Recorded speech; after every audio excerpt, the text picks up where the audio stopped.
What is it that prevents people from doing the things they already want to do in life? The most basic answer, I'm sorry it's so simple, but it's true, it's fear. You know, people make it this complex process. This woman was telling me, I don't understand why I don't do this, why I feel this way. I said, it's called fear. Everybody's afraid we're not enough. Everybody's afraid we're not rich enough, smart enough, young enough, quick enough, fast enough. It's human nature. But the secret is to do it anyway. I know that sounds so simplistic. My work when I'm working with somebody is showing them how to condition themselves, like building a muscle, so that you take action first, automatically. Because if you don't do that, it's hard. You lose momentum. It's like, how do I get started? Where do I go? And I tell people, throw a rock, wherever it drops, start there. The next person walks by, I go, you're the first person after the rock. Do anything to start the process of moving forward rather than let fear stop you. To say that where your focus goes, energy flows. Yes. Because it just takes you in that right. Then the intent part sneaks in there.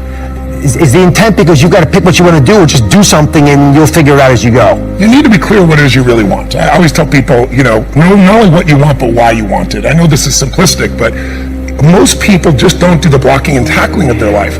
The one we were talking to earlier, a great lady, and you could just see she wants to have a new business, but she never sat down to even put a plan together and says, why aren't I taking action? Well, when you're not sure what you're going to do, you're going to hesitate. And hesitation kills momentum. And momentum is what makes a sports team win. It's what makes an athlete, a business person win. When you get momentum, it's like it takes enormous energy to get a rocket out of our gravitational pull of the earth. But out of the solar system is easy. Once it has momentum, it takes less fuel, less energy. Starting a relationship, starting a business, changing your body. It takes so much in the beginning, but once you get going, it's actually really easy. Common question I've been asked by the media my entire life that always makes me laugh is, well, don't you have bad days? Don't you have days when you're like frustrated, excited, and pissed off, and you watch TV and you eat Cheetos and watch pornography? And I said, well, I do some of those things, right? And of course I do, but it's like an athlete. I built muscle over the years so that it's not that I don't have feelings, I don't get hurt, I don't feel sad, I don't feel tired, I feel all those things, but they're not the dominant force in my life. It's a muscle. The mind is a muscle. Emotion is a muscle. I mean, I think the most powerful muscles are the invisible force muscles. It's your spiritual emotional muscles. Like courage on you doesn't grow, it shrinks. So I put my axe on the line regularly so that it grows, and when it keeps growing, then pretty soon the stuff that used to make me crazy, it doesn't touch me. It's not that I'm so great, just I'm well trained. I've trained this mind. I get up every morning in my life, and talk about rebounder, more crazy shit I do is every morning in my life, if I'm near any of my homes, and some places I have cryotherapy, but my homes I have these cold plunges, and they're 56 degrees, and the first thing I do is jump in that cold plunge. So there's not a morning where I want to jump in that. I can't remember mornings like, I can't wait to jump in that thing. But I don't negotiate with myself. I do it for two reasons. One, there's a physical health component. It moves your lymph system, and the blood flushes through your whole body. But the main reason I do it, even more than that, is when I go up there, I don't people negotiate, well, maybe we'll do it tomorrow, I'm going to do this, or let me wait 2 more minutes till I'm ready. There's none of that with me. For decades, I go, I say, we do. I'm not here to discuss this with my mind. There's mind, and then there's soul and spirit. And soul and spirit, my soul knows. And when I say jump, you jump. I'm not here to have a discussion with you. Some people never will have much. They're too cautious. Now, you can also be too reckless, but you can also be too cautious. This is called the timid approach to life. And my caution was always the risk. Risk used to drive me right up the wall. I used to say, what if this happens? It's called the language of the poor. What if this happens? And on top of that, if this was to happen, look at the fix I'd be in. I better not try. I could always ace myself out. Then I'll tell you what changed my whole life when I finally discovered it's all risky. The minute you were born, it got risky. If you think trying is risky, wait till they hand you the bill for not trying. If you think investing is risky, wait till you get the tab for not investing. See, it's all risky. Getting married is risky. Having children is risky. Going into business is risky. Investing your money is risky. It's all risky. I'll tell you how risky life is. You're not going to get out alive. That's risky. The Englishman says, well, if that's the way it's going to work out, let's give it a go. Right, that's what it's for. Give it a go. Somebody says, yeah, but I'm looking for safety and security. Fine, then huddle in a corner. We'll cover you with a sheet, bring you 3 meals a day.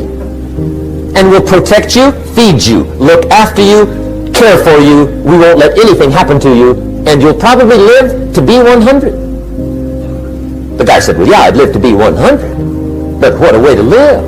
Right. What a way to live, safe and secure. Don't ask for security. Ask for adventure. Better to live 30 years full of adventure than 100 years safe in the corner. And see, it's not important how long you live. What's important is how you live. Here's the next attitude disease, pessimism. Pessimism, the deadly disease of always looking on the bad side, the problem side, the difficult side, checking all the reasons why it can't be done. The poor pessimist leads an ugly life. He doesn't try to figure out what's right. He tries to figure out what's wrong. He doesn't look for virtue. He looks for faults. And when he finds them, he's delighted. How ugly. This is the poor guy who looks through the window, doesn't see the sunset. He sees the specks on the window. And this is the poor guy, right, who rushes up, takes such leave of his senses. This guy rushes up and he says, I've got 5 good reasons why it won't work. He's so dumb he doesn't know. All he needs 1. He's got 5. To the pessimist, the glass is always half empty. To the optimist, the glass is half full.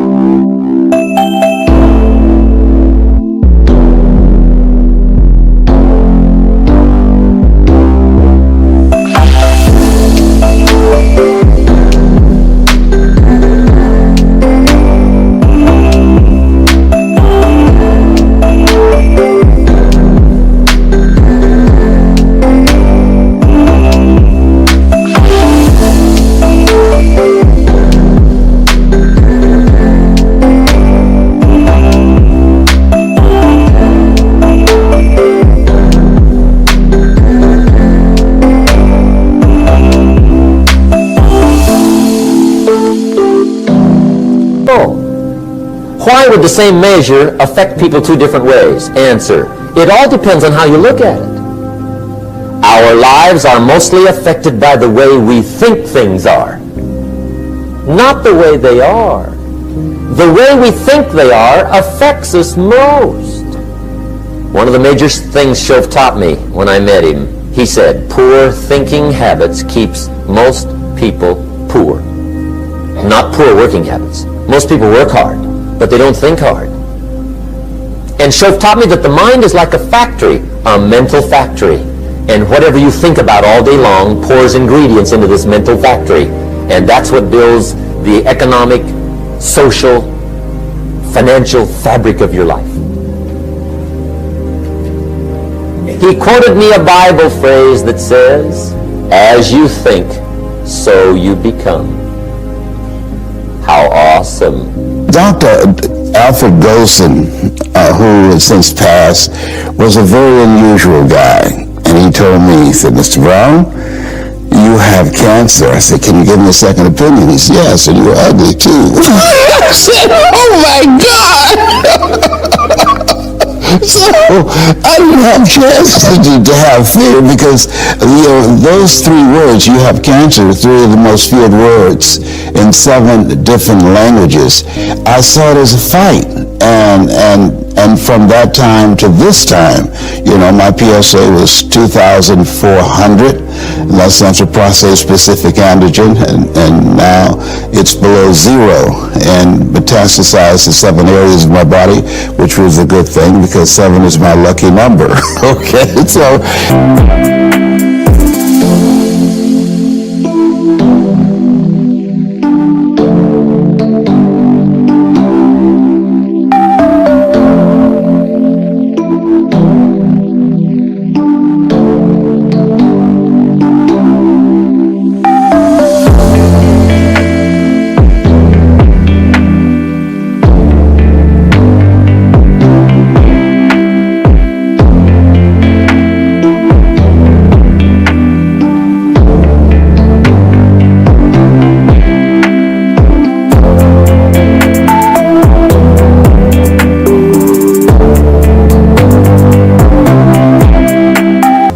No, I I never was fearful that I was going to die from it. And I think that I read something by Dr. Norman Cousins. He wrote a book called The Biology of Hope. And he talked about the fact that when something happens to you, you don't deny it, you defy it. And I was defiant that I'm going to beat this, I'm going to handle this. That there are people who many times when something happens to them, that they embrace it from a place of fear, and it takes them out. And L.C. Robinson said, things may happen to you and things may happen around you, but the most important things are the things that happen in you. And you have to stand up inside yourself and deal with it and handle it.